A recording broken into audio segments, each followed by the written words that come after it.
O Evangelho de João, diferente dos outros três evangelhos, que tem por nome sinóticos.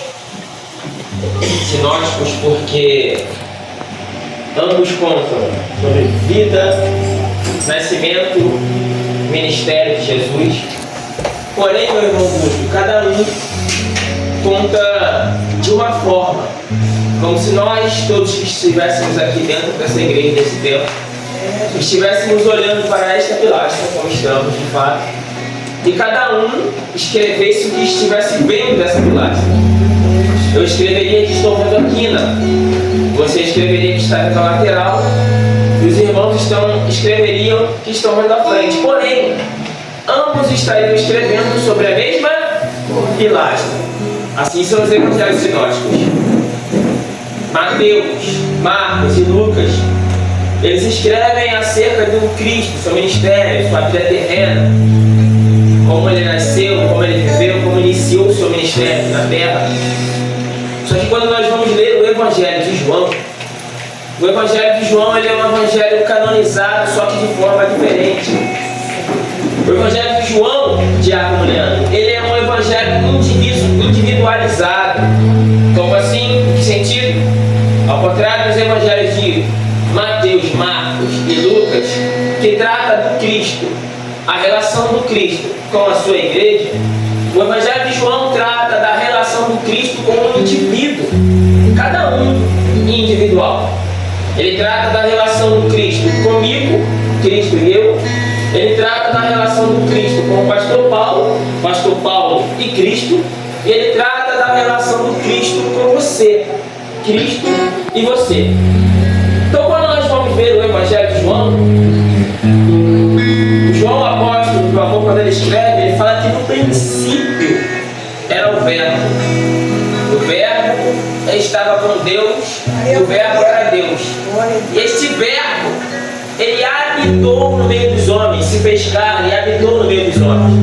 Gostaria de abrir um parênteses aqui, eu acho muito interessante, porque a gente sabe que na nossa língua portuguesa, a frase, a locução, ela não se movimenta sem o verbo. Se eu escrever a frase, pastor Paulo pregou, o verbo da frase é pregar. Repita comigo, pregar. Pregar. Se eu escrever, pastor Paulo pregou, pastor Paulo pregou ontem, eu tiro o verbo, eu tiro o pastor Paulo da frase, vai ficar pregou ontem. O verbo está lá, sim ou não? Eu tiro o final da frase, só deixo o pastor Paulo pregou, a frase ainda tem sentido, sim ou não? Porque eu tirei ontem. Agora, se eu tirar o verbo da frase, vai ficar sem sentido. Fica sem sentido a frase pastor Paulo ontem. Você não entende uma vida sem o verbo. Você não consegue entender o significado, pastor Paulo, de uma vida sem o verbo. Quando o apóstolo João ele diz que Cristo era o verbo, ele diz para mim e para você que a nossa vida sem o verbo é uma vida sem sentido. Meu Deus!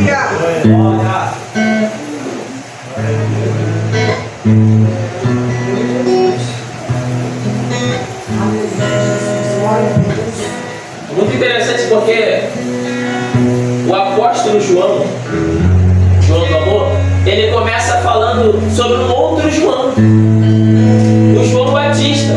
Houve um homem enviado por Deus cujo nome era João. Não era ele a luz, mas veio para que testificasse da luz. E ali estava a luz do mundo que ilumina todo homem. Veio para os que eram dele, mas ele os rejeitou. E tudo que existe, existe por meio dele. E por meio dele todas as coisas foram feitas. Então o Evangelho de João, ele é um evangelho um tanto quanto diferente. Tem uns relatos diferentes dos evangelhos de Mateus, Marcos, Lucas. Porém, o verbo, o principal ainda é o Cristo. Porque quando alguém vai perguntar para João, o Batista, quando ele estava batizando, Diácono Leandro, vão perguntar: você é Elias? Você é o Cristo? Dize-me quem tu és, para que nós demos resposta àqueles que nos enviou. Se tu não é o Cristo, se tu não é profeta, por que você está batizando? Respondeu João e disse: eu não sou a luz, para testificar da luz. Aqui, diabo olhando. Eu gosto muito, sabe por causa de quê? Porque João Batista, ele mostra para mim e para você que é necessário que nós tenhamos saúde na alma. Como assim? De que maneira? Alguém chega para João, você não é, você não faz, você não pode, não é você não foi chamado para isso, mas ele não deixa aquilo abater ele, internalizar. Ele vai dizer extremamente ao contrário: eu não sou ele, mas eu vim para dar testemunho dele.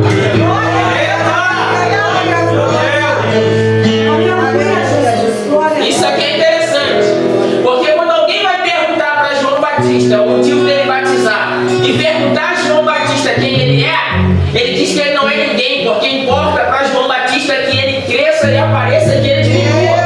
Essas são as palavras de João Batista. Mas quando alguém vai perguntar para Jesus Cristo quem é João Batista, aí o negócio é diferente, pastor Paulo. Os discípulos de João Batista está preso. Vai pegar os seus discípulos e vai dizer: ide e perguntai àquele se ele é o Cristo mesmo ou se eu devo esperar por outro. Os discípulos de João Batista vão até Jesus e Jesus dá a resposta para os seus discípulos. Vai, fala para João Batista que os cegos veem, que os coxos andam, que os surdos ouvem. Quando os discípulos de João Batista viram as costas, os discípulos de Jesus perguntam: quem é João Batista? Quem é João Batista? Aí Jesus vai dar um testemunho do século: em verdade vos digo que nascido de mulher, homem nenhum é maior do que João Batista. Quando eu me engrandeço, o mundo me abate, mas quando eu me humilho, a Cristo me exalta.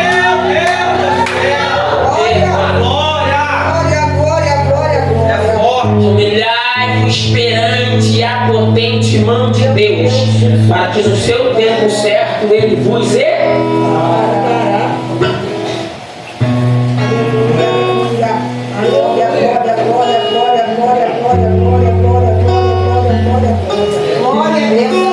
Isaías, o profeta Isaías, ele profetizou o seguinte no capítulo de número 9 do seu livro: a terra que foi entenebrecida envileceu nos últimos dias, mas não será mais assim, porque um menino nos nasceu e um filho se nos deu, e o seu nome será Maravilhoso, Conselheiro, Pai da Eternidade, Príncipe da Paz, e o principado está sobre os seus ombros. A Galileia das nações, ele fala, o profeta Isaías. O ministério de Jesus era um ministério itinerante. Não é como nos dias de hoje, como muitos estão no seu comodismo.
hospedar em Samaria, só que os samaritanos rejeitaram.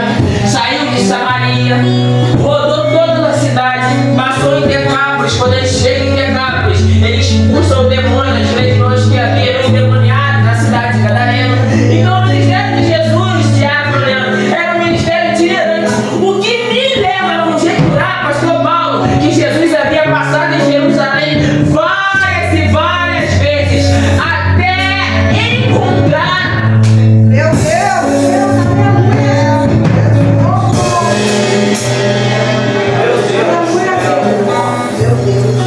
Escuta só.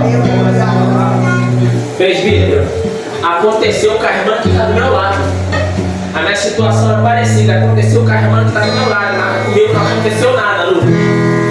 Guto, aconteceu com o Lucas, mas com você não aconteceu nada. Pera lá. A ausência de resposta de Deus não significa a ausência de agir de Deus. São coisas totalmente diferentes. Porque quando Salomão escreve no livro de Eclesiastes, capítulo de número 11, versículo 5, ele escreve: assim como tu não sabes como se formam os ossos no vento, assim como tu não sabes qual o caminho do vento, nem como se formam os ossos no ventre da mulher que está grávida, assim também você não sabe as obras de Deus que faz todas as coisas. Salomão está dizendo o seguinte: você pode não ver, mas ele é tão bom que ele vai deixar você sentir. Presbítero, prova pra mim que eu consigo sentir aquilo que eu não vejo. Irmã, tá sentindo o vento do ventilador aí? Você tá vendo ele? Não, mas tá sentindo. Ele não te garantiu que você veria, mas que você sentiria.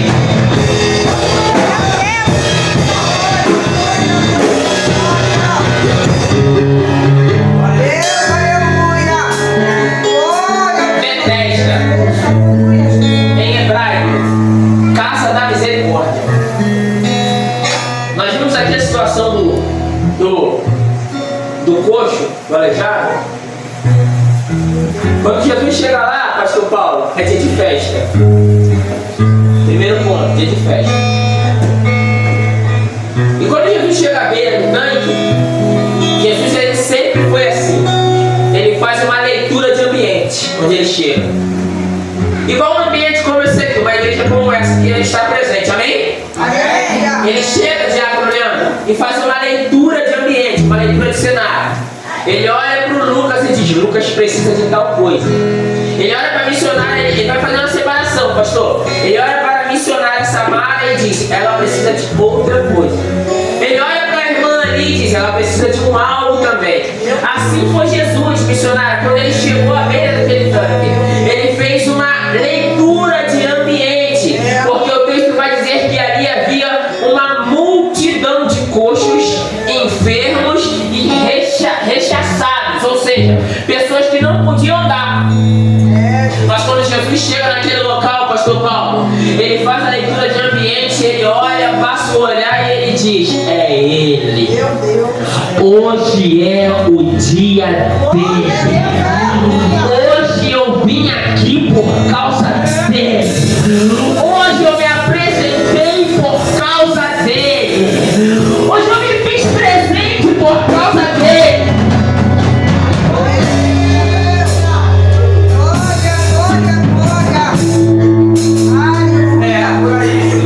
Cegos, rechaçados, esperando o movimento das águas. Porquanto de tempo em tempo o anjo descia e agitava as águas. E o primeiro que entrasse nas águas após a agitação das águas pelo anjo, esse era curado. Não se existe ainda uma comprovação de que esse fato era real, porém a história extra-bíblica vai dizer, Diácono Leandro, que era um conto. E as pessoas ficavam ali, pastor, depositando a fé num conto. Algo que não sabia se era real ou não. As pessoas estavam ali, pastor, fixas. Aquele homem, não se sabe o tempo. Se sabe o tempo que ele estava enfermo, 38 anos. Mas a Bíblia mostra pra gente que ele já estava ali um bom tempo, sim ou não?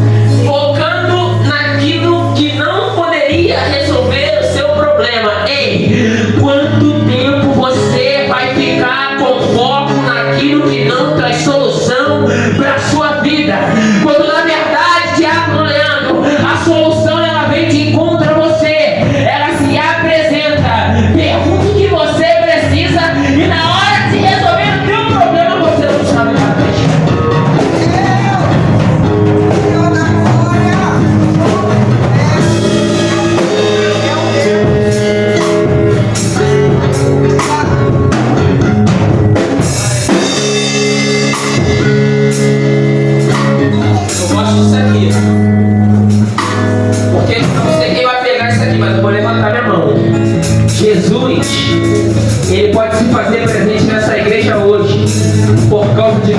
nós, mas para resolver o problema de uma pessoa só. Vou ficar com a minha mão levantada, pastor Paulo. Ele pode se fazer presente por causa da adoração de todo mundo, mas resolver o problema mesmo.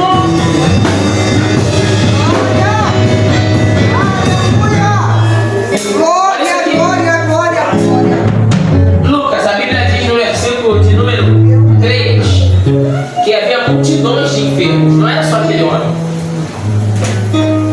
Se a gente puder considerar 100 pessoas uma multidão, Jesus olha para as 100 pessoas, considerando apenas esse número, mas levando por analogia as 100 ovelhas. Se tivesse 100 ali, eu fico imaginando Jesus olhando. O que está aqui há 2 anos, pode esperar mais um pouco. O pastor Paulo está há 5 anos, dá para aguentar mais um pouquinho. Não pode aguentar nas forças dele, mas eu fortaleço, ele mantém, ele aguenta. A missionária Eliane está esperando 8 anos, dá para aguardar mais um pouquinho. Mas hoje, Leandro, eu percebi que o tempo da tua espera precisa chegar ao fim.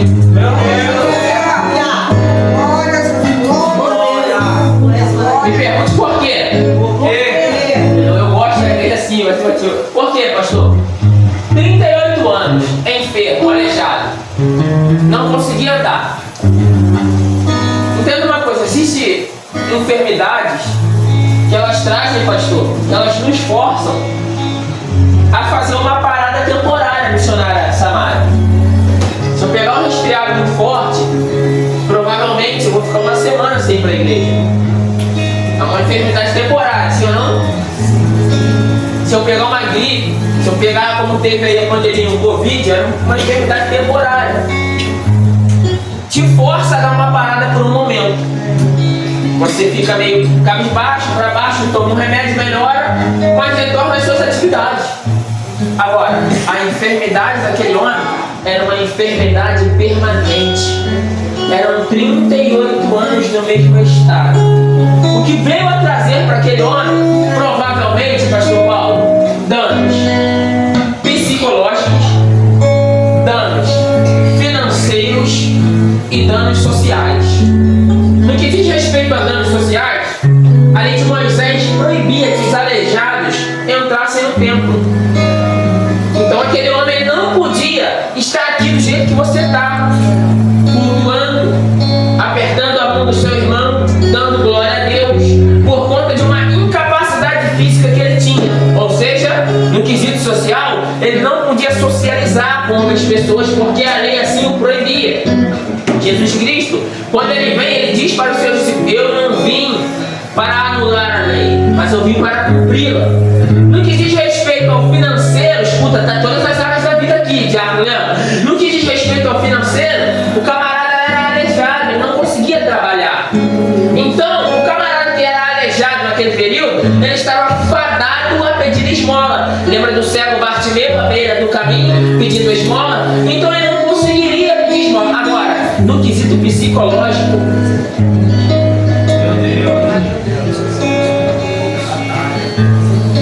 eu quero ver você um mês com uma enfermidade, você vai no médico, procura orientação, é medicado. 2 meses, Lucas, bate uma preocupação. 3 meses, pastor Paulo, a preocupação que era pequena aumenta ainda mais. 1 ano, mais ainda. Você consegue imaginar a preocupação, a tristeza, a dependência emocional daquele homem por conta da sua enfermidade? Dependência emocional que está essa aqui explícita na Bíblia. Por quê? Porque quando Jesus se apresenta para ele, pastor Paulo, ele diz: não tem ninguém que me leve até lá. Então você perceba que ele estava dependendo de alguém, até mesmo para conseguir o seu milagre. Só que Jesus Cristo, ele tem um negócio, pastor, com beira de tanque. Ele tem um negócio com beira de poço. No Evangelho de Marcos, a Bíblia, capítulo de número 5, a Bíblia vai dizer que Jesus ia para Galileia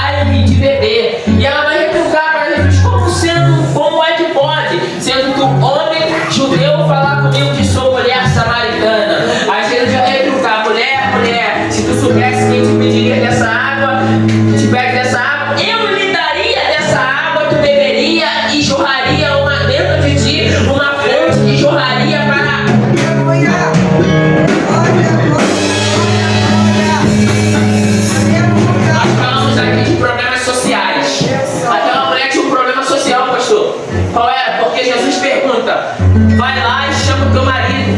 Ela diz, não tenho. Ele diz, falaste isso com verdade. Porque se tiveste 5 e o que você tem agora também não é teu.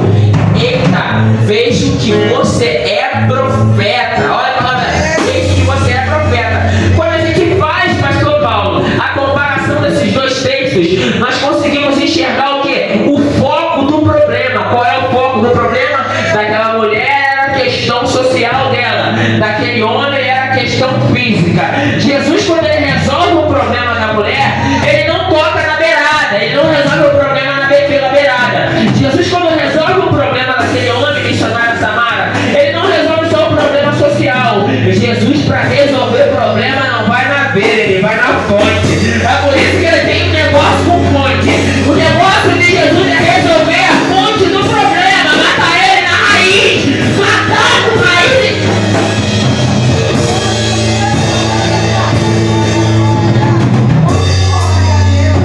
Por que, meu irmão? Se não arrancar com raiz e tudo, existe a possibilidade de crescer de novo.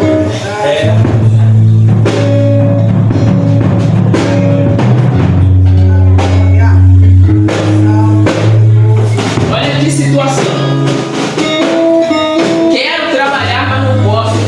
Só ligado. Que pediram para levantar aqui, foi? Ficar de pé. Olha a situação daquele homem, missionário Samara. Queria ir para o culto, mas não posso. Queria tanto estar dentro do templo, mas não posso. Senhor, imagina, conjecturando os desejos que não passaram na mente daquele homem, só por conta da sua incapacidade física. Como eu queria ir naquele culto hoje, trazendo para o dia de hoje. Como eu queria estar naquele culto hoje. E isso aqui traz uma alegria, mas também traz uma angústia, pastor. Porque entra no contraste. Aquele homem queria e não podia. Existem muitos que podem, mas não querem.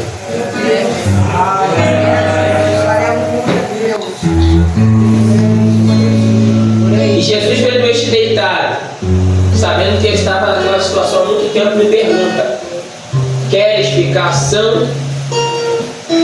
Jesus estava perguntando para ele: quer que resolva o seu problema? Sim ou não?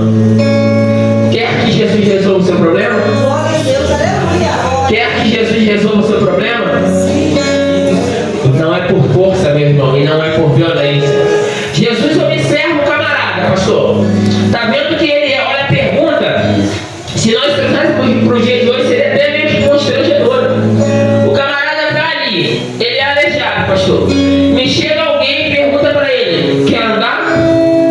É uma pergunta muito óbvia, missionária Eliana. É uma pergunta muito óbvia.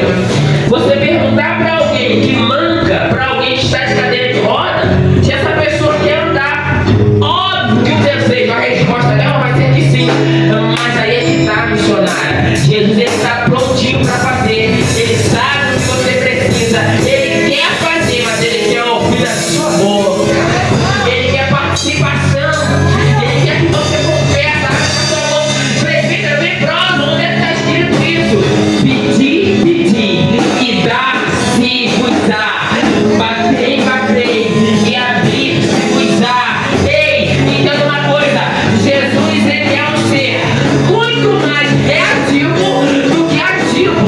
Como assim, prefeito Marcelo? Ele mais reage do que age. Me explica, não entendi. Ele está esperando uma ação sua para ele reagir.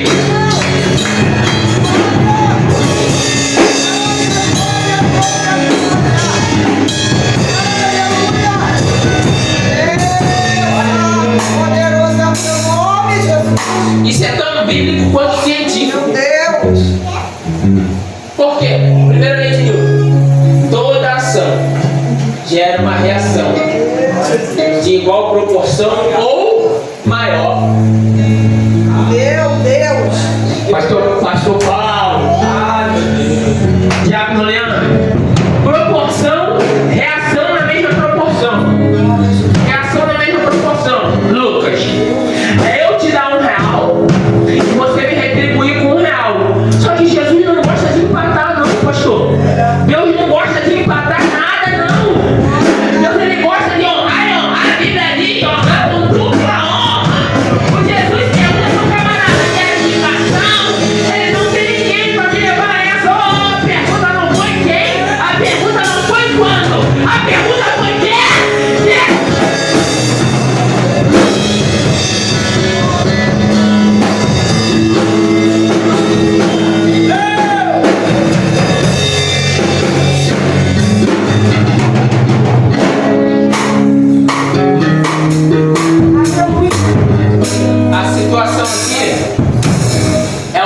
situação de conformismo.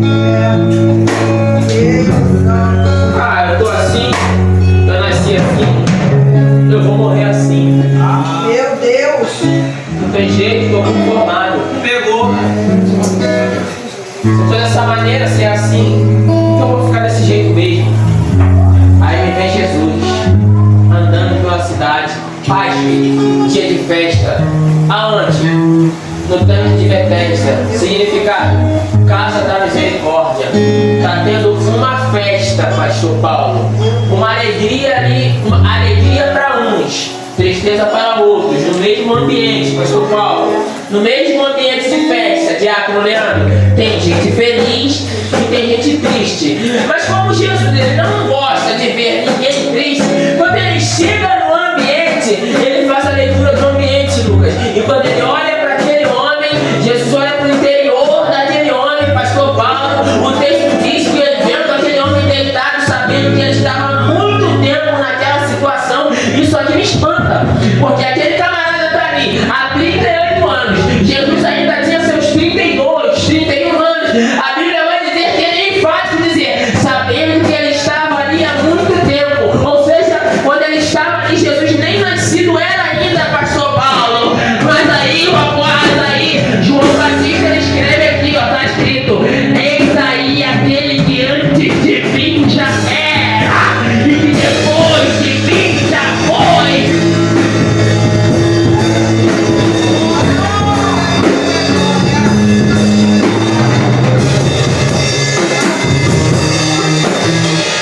Isaías escreveu, capítulo de número 43. Ainda antes que houvesse dia, eu sou. E não existe nada nem ninguém que se faça escapar de minhas mãos. Agindo o Senhor, quem impedirá? Pastor, ainda antes que houvesse dia, Isaías diz, eu sou. Logo, na minha mente pequena, eu como miserável homem que sou, missionário. Quando Isaías escreve, ainda antes que houvesse dia eu sou, na minha mente vem, pastor Paulo, opa, de madrugada ele já era. Antes que amanhecesse ele já era. Só que o Senhor, ele me fez entender que não é isso aí é a minha visão, é o meu tempo. É como eu enxergo humanamente. Por quê? Porque a minha visão é limitada. Quando Isaías escreve, ainda antes que houvesse dia, eu sou, e Isaías está dizendo que Deus falou, antes que existisse o dia, antes que existisse o tempo, antes que existisse a hora, antes que existisse os minutos, antes que existisse o sol, a lua, a terra, as estrelas, eu era. Glória, glória, glória, glória! Aleluia! Salve, poderoso é o teu nome, Jesus! Glória, glória, glória! Essa palavra, meu Deus, tomara seja teu nome! Camarada, quer ficar santo? Sem ninguém?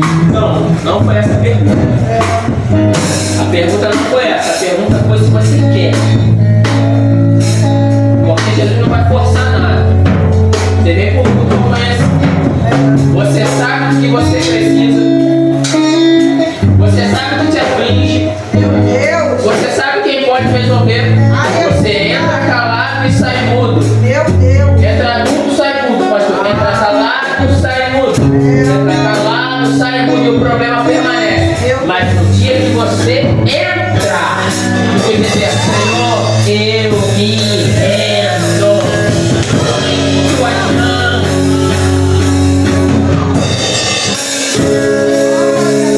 Glória a Deus! Aleluia! Eu gosto, pastor Paulo, sabe por quê? Porque ele vai dizer em Atos dos Apóstolos, capítulo número 9, se não me engano, que os apóstolos eles vão eleger alguns diáconos. E dentro desses diáconos vai estar Estevão. Vai estar Estevão. Vai ser eleito diácono. E Estevão, a gente sabe, ele vai ser apedrejado, vai ser levado perante o Sinédrio. Só que a Bíblia diz que quando ele está sendo apedrejado, missionário, personagem. Quando ele está sendo apedrejado, ele começa o discurso dele a falar porque Moisés, porque Elias, porque Isaías, porque os nossos irmãos peregrinaram na terra do Egito, assim o Senhor fez, assim o Senhor fará. Mas quando começam a apedrejar ele, a Bíblia diz que ele olha para o céu. E quando ele olha para o céu, ele vê o céu aberto.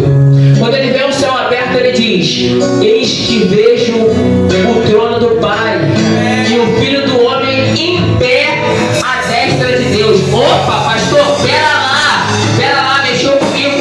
Porque Jesus disse qual era a posição dele do lado de Deus. Ele vai dizer para os seus discípulos: naqueles dias, o Filho do Homem estará sentado à destra do Pai, e vós estarão sentados em 12 tronos, e juntos julgarão as 12 tribos de Israel. Então a posição de Jesus ao lado do Pai é sentado, quietinho na dele. Mas só que quando ele olha para Estevão sendo apedrejado lá embaixo, pastor, recebendo pedrada, não negando o Evangelho, a Bíblia diz que Jesus levanta, pastor Paulo. Ele levanta.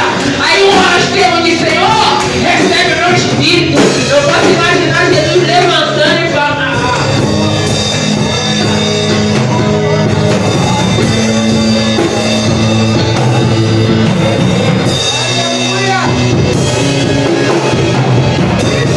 Lucas, reação comum, ação comum, reação comum, ação sobrenatural, resposta sobrenatural.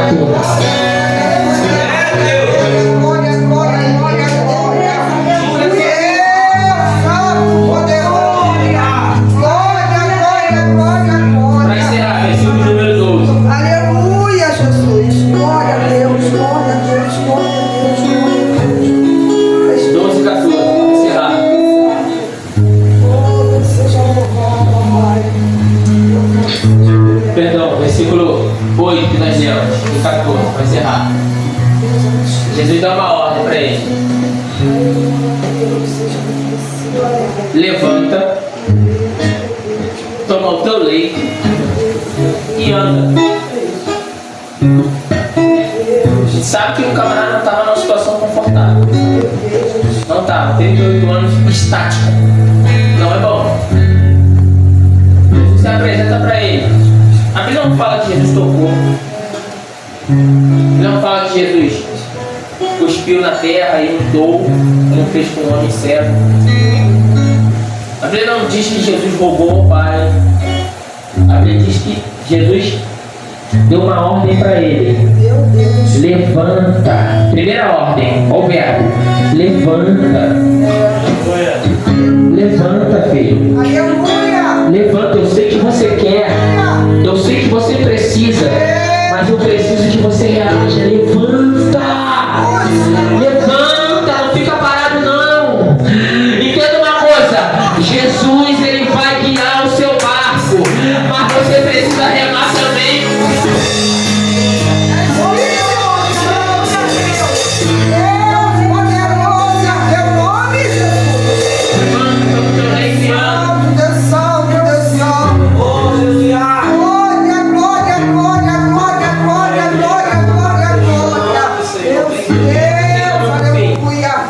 A Bíblia diz, louvado seja teu nome, meu Pai. além de Moisés proibia, pastor,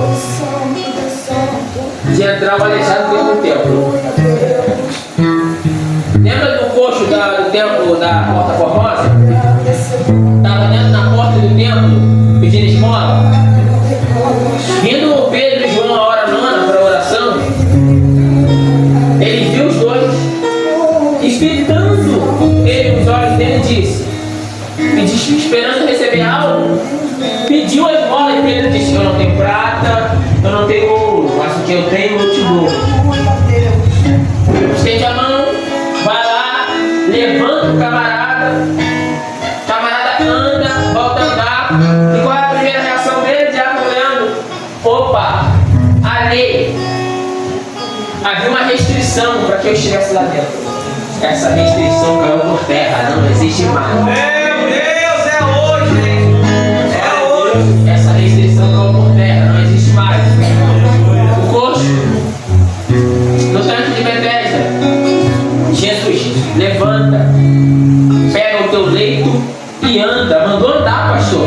Deu a direção, falou para onde? Só falou, levanta e anda. Falou para onde era para ele ir andando? Não falou nada. Daqui a pouco está Jesus lá dentro do templo. Jesus vai lá para orar, para dar glória a Deus, para dar aleluia. Quando Jesus olha para o lado, pastor Paulo olha para o lado e diz: não, pai, você está aqui? Maravilha de Deus. Ó, não peques mais, para que não te suceda coisa pior. Pastor Paulo, o que seria pior do que 38 anos aleijado? Eu fiquei em casa pensando, tentando imaginar o que poderia ser pior do que 38 anos aleijado. Pastor Paulo, isso aqui mexeu comigo. Por quê? Porque Jesus, certa feita, vai dizer para os seus discípulos: não tema o homem que pode matar a carne, mas tema a Deus que pode matar a carne e lançar a alma no inferno. Aí, diácono Leandro, a chave virou em casa. Eu falei: Senhor, pior do que ficar aleijado 38 anos da minha vida é por causa de 1 minuto da minha vida eu perder a eternidade.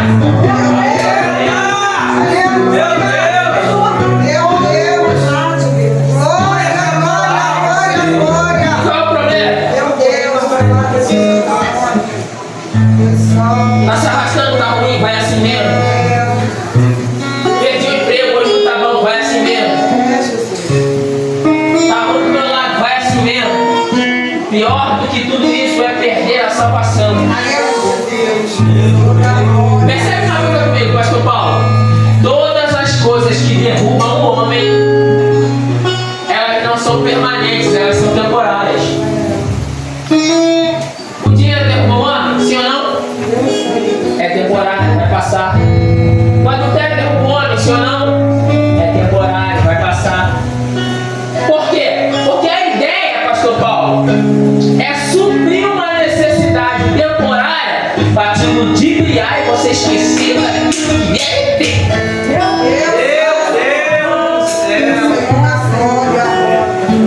Jesus fala: Isaías, o meu povo Isaías está buscando em cisternas rotas, abandonado. Isaías, estão buscando o Senhor, Isaías, em águas, em lugares represados, e se esqueceram da fonte. Meu Deus!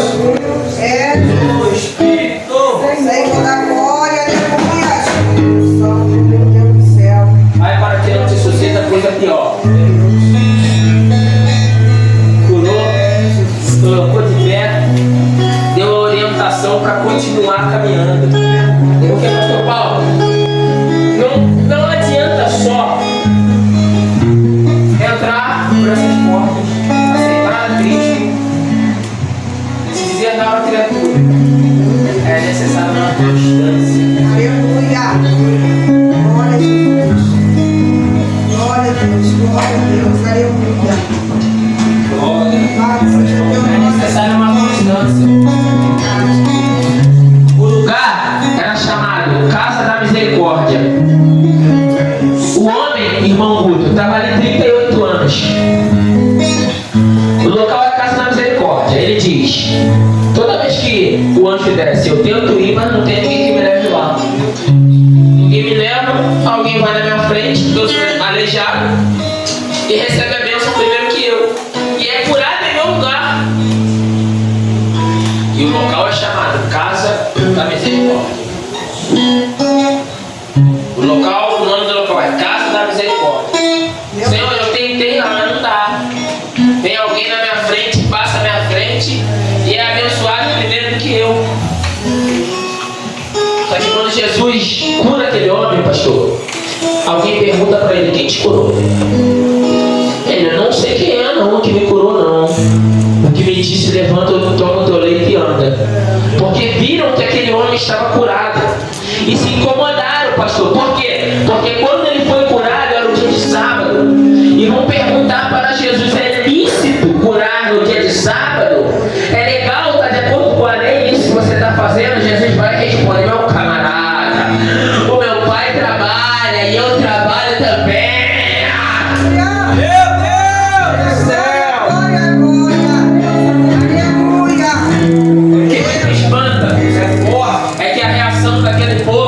Deveria ser o seguinte: antes. Glória a Deus. Você estava 38 anos assim, agora você foi restaurado. Mas quando aquele povo olha para aquele homem restaurado, a reação é totalmente contrária do que se espera. Você foi curado? Por que você foi curado? Não era para estar assim. Não era dessa forma.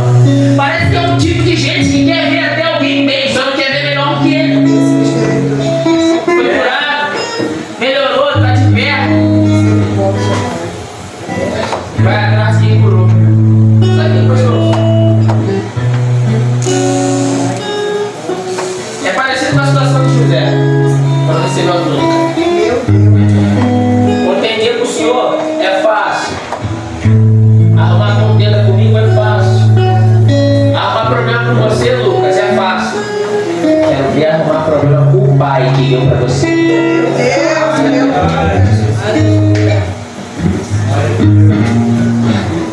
Fica com essa palavra, não permita que, seja qual for a paralisia ou que tente te paralisar nessa noite, te mantenha estático no mesmo lugar. Porque Jesus caminha e quer que você caminhe com Ele. Amém? Aleluia. Mais forte que é para Jesus.